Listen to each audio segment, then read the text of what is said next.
always to mediators. We ask the questions. What is needed in the world?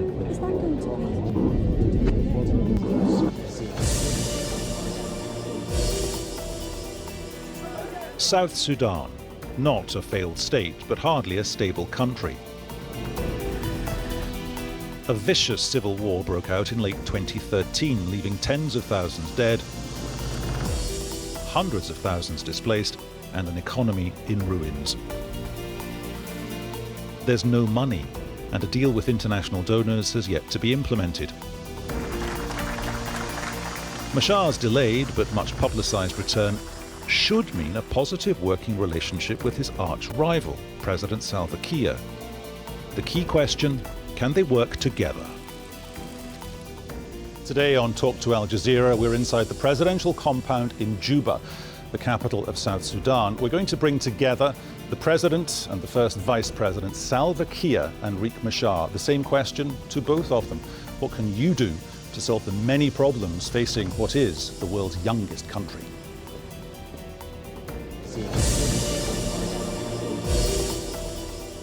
How would you describe that relationship between yourself and Mr. Machar?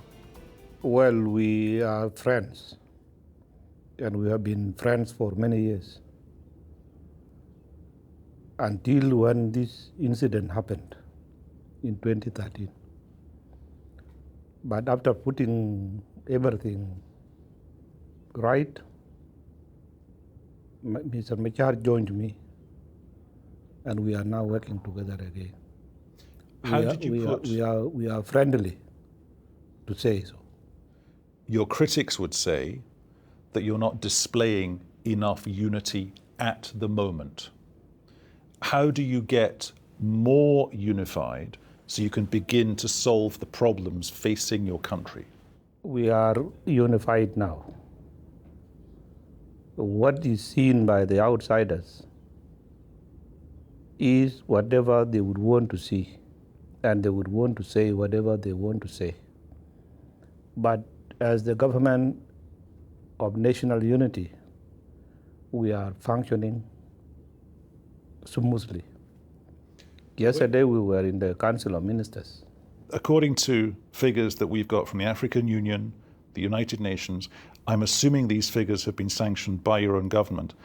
You have refugee and asylum seekers as a direct result of what's happened in this country that now number a staggering 850,677.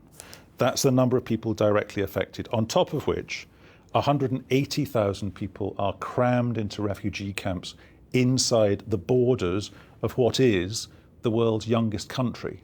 And there's a litany of issues that you and he have to work together to solve.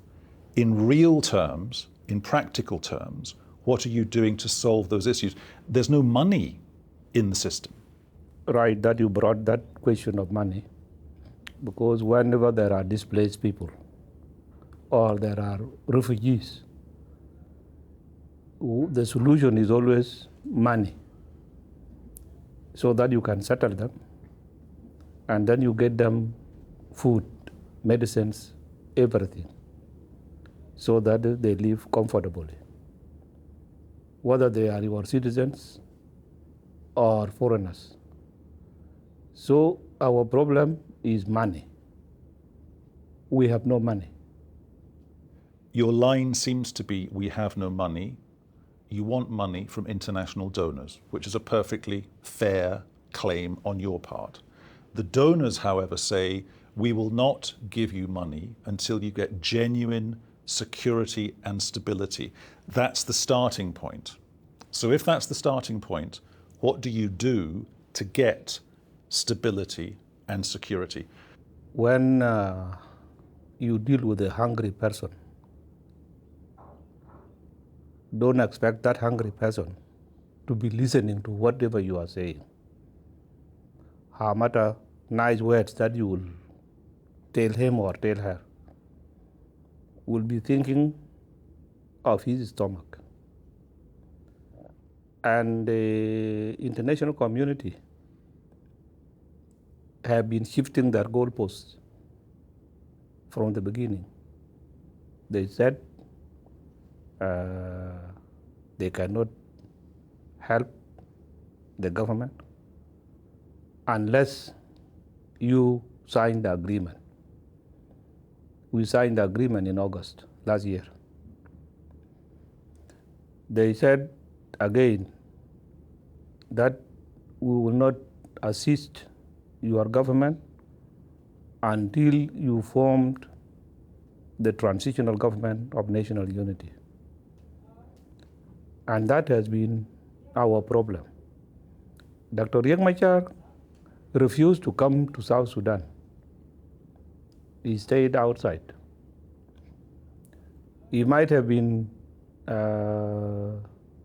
assuming that if he doesn't come, there will be no support to the government from the international community, and the government will fall, because the saying was that there is no money. So Riek Machar did not come back to South Sudan until April this year. Forgive me for interrupting you, Mr. President, and I apologize, but that's an answer to a slightly different question. The food shortages are so severe, you're very close to having what the UN would officially term as being near starvation levels. What are you doing to solve those problems? You can't walk down the street without seeing somebody with a gun. We've done it. How do you balance the number of weapons in your society with your desire to get peace? Peace, and I assume reconciliation, because it seems to me that what you want to do is achieve peace, but not put people on trial. Surely that has to happen if you are to put a lid on the bubbling tension that exists here. Well, there is nobody that will really say that you don't want to try people. If these are people who have committed crimes, they must be tried. We were fighting for justice. In the last 21 years when we were fighting, we fought with the Sudan government for 21 years because there was no justice. So if we come to become independent and we don't apply justice onto our people, then what was the reason for us fighting and making many heroes to fall victims in the battlefields? Let the people forgive one another, and they remain as one people in one nation. Would you accept After that, if there are people accused of these crimes, they can be taken for trial. And where would the trials happen? Well, trials can happen in South Sudan. Some people are saying that between now and the elections, they make the same observation of yourself and also Riek Machar. They say that you are spinning your wheels politically and diplomatically, and you need to deliver on something between now and then. What's your message to them? Myself and Riek Machar have a program. The agenda of the transitional government of national unity is what I'm telling you. Bring peace among the people, reconcile them, and then after that, when people talk about money, that you need the support from the international community, we said, okay. The international community says that you have to cut down your expenditures because you are paying a huge budget to the army. I said, yes, but this is not the time to do it. Dr. Riek Machar is coming in with a very huge human power force coming with him. Now, if we have settled to be having a permanent peace, then these forces the national army and the rebel forces will have to be integrated together. You obviously have a good, positive, arguably productive relationship with the first Vice President, Riek Machar. Do you feel threatened by him? I don't feel threatened as a person. I don't feel threatened.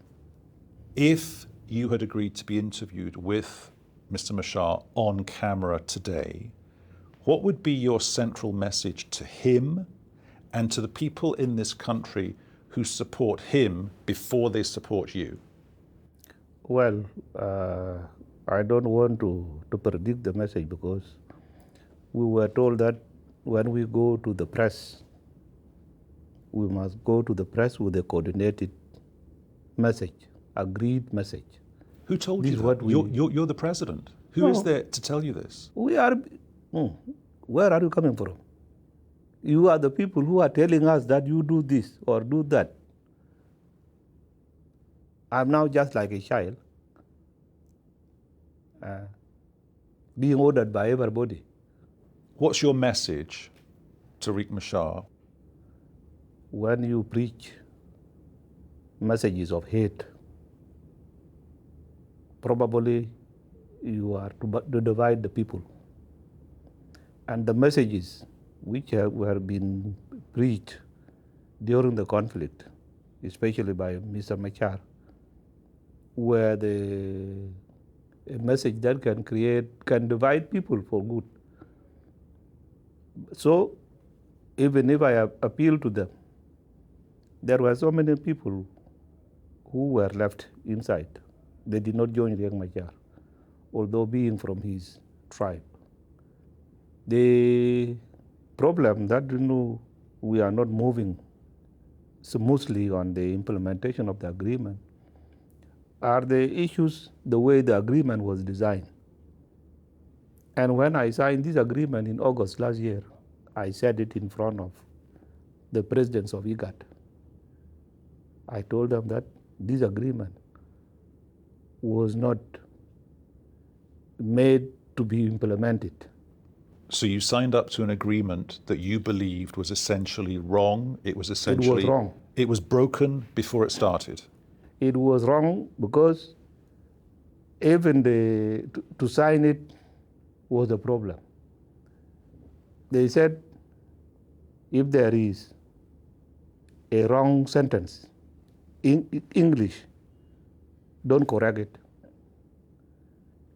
Don't put a comma or a full stop. Do you absorb or take on board any of the blame for what's happened in this country?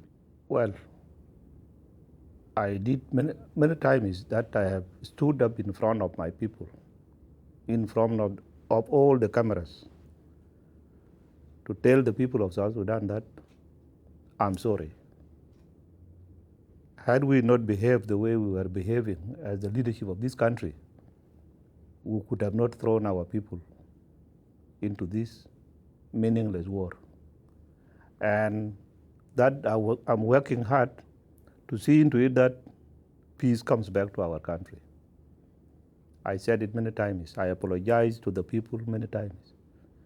Not because I was the one who started it, but being the leader of the country, I have to apologize. Mr. President, thank you so much for your time, and thank you for joining us on Talk to Al Jazeera. I appreciate it. Thank you. No, thank you. Yeah, most welcome. Thank you. No. And so that was our interview with Salva Kiir. We've now had the, quite honestly, surreal experience of driving way up into the hills of Juba, into this heavily fortified compound that is the home of the first Vice President, Riek Machar. We're going to put those comments from the President to the first Vice President. April the 26th this year, what made you come back home? I came to Juba. I was at home. I was in South Sudan. But I came through Gambela, which is an Ethiopian territory. So what made me come back home is because I came to implement the agreement, which I signed on the 17th of August, 2015. So I came to implement that. When you talk about that agreement, Salva Kiir, the president, has just told this program in the past hour that that agreement is flawed, it will not work, and he said at the time it will not work. Well, he hasn't told me that because we have been discussing the implementation of it. So I expect he will respect this bargain in the agreement. What does that mean when you say you expect him to respect what's written into the agreement? What are you expecting him to do? Implement it by the spirit and the letter of the agreement. Because the agreement is a roadmap, first for reform and for establishing a new system of governance in the country, which will lead us to democratic elections. And this is the aspiration of the people of South Sudan. They want, after independence, they want democratic elections to take place. Is part of that, or does part of that, by definition almost, have to be truth and reconciliation? And if it is, how do you achieve it? Chapter 7 will be implemented by establishing three institutions. One, Truth, Reconciliation and Healing Commission, which is very important to the people and to everybody. The other is compensation and reparation for the losses that had happened during the war. Third is justice and accountability by establishing a hybrid court, which will include South Sudanese and the rest. Peace without justice and accountability is not possible in this country. We cannot condone impunity. When you have a meeting with Salva Kiir, how much real power do you feel you have at your disposal? My functions and responsibilities are stipulated in the agreement. And within these stipulated functions and responsibilities, we discussed. There are issues where we will need consensus, and if we don't have consensus, we take it to the Council of Ministers. And if we fail, we resort to those who mediated the agreement. But given what Salva Kiir says about the agreement, that sounds like a very tortuous chasing your tail process, which ends in nothing changing, nothing happening. Well, still I think something would happen, because then, for example now, where we had a difference over the selection of the speaker. Okay, so we had a difference over the issue. What was meant by the drafters of the agreement over the selection. So we gave it back to them. So it sounds like to me, correct me if I'm wrong here, that you work within a set of guidelines, strictures, but it sounds as well as if you and he sit down someplace once a week in the office that we've just done the interview with him in, and it's like a cake, and you literally chop the cake up, and you have areas of responsibility over there, and he has areas of responsibility over there. Is that literally how it works? Yeah, it is. And that's the best system for the country? Well, that is what is in the agreement. Is that the best system for the country? Not necessarily, no. How could that be improved? Well, once we get to elections and we have a president elected by the people, the president would be mandated by the people per the constitution we would agree on. Salva Kiir has just been talking to us. He was saying that there is, and I quote, a message of hate still lingering in this country that doesn't help. He says that message of hate came from you, and it still comes from you. And if it doesn't come from you anymore, it's still out there. There is a perception that it's still out there. Well, since I came to Juba, I have been delivering one message with 4 issues. 1, stabilizing security in the country. This is important. 2, stabilizing the economy. 3, ensuring that the IDPs, the displaced, are resettled. 3, that we initiate the process of national reconciliation and healing. This is not a message of hate at all. And between now and the elections in 2018, what are you doing as a man who's got a very real power base to make sure that the temperature of this debate is reduced? Because there are still killings going on. People are still being robbed. The country is overflowing with ammunition and guns. Well, that's why I was saying that in my messages, the first one is stabilizing the security. And what I meant in it is, 1, lift the state of emergency.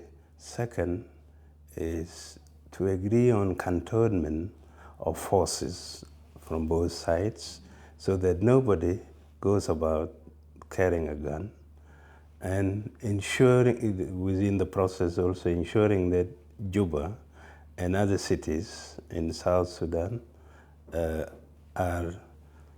the security is taken over by the joint integrated police. The 3rd is to ensure that prisoners of war and political prisoners are released. With that, we stabilize the security. And it's important for anything else, even stabilization of the economy, because the bigger part in the stabilization of the economy is to remove this security element, the instability in the country. You sound almost exactly like the president just now, and I'm not trying to devalue the momentum of what you're saying, but there seems to me that there's more inertia than momentum. You're in second gear, you've come up with good intentions, but there is a perception that there is an almost total lack of delivery. You're not a failed state, but you're not far off. Well, if both of us and the rest who are partners in the transitional government of national unity work towards these objectives of stabilizing the security, we will definitely stabilize the economy by ensuring that our people increase their production. They would be first settled and then and secured. They will increase food production. If they can be food sufficient, the hard currency we're using for buying food will be used for other purposes. Do you feel guilty about the war? Anybody who has fought the war, in retrospect, you find that you regret a lot. The loss of souls, the loss of property, the destruction that has happened, the displacement is colossal. The regrets are there, but what do? You have to push forward to see that the country goes forward. Who's the face of South Sudan that should go forward after the elections, you or Salva Kiir? It will be decided by the people. Who do you want the face to be?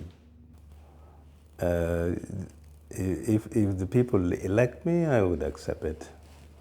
In a sentence, how would you sum up, vote for me as president because ...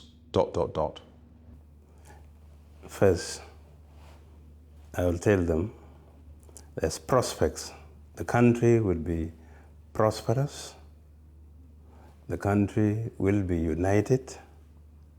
The country will be a democratic state.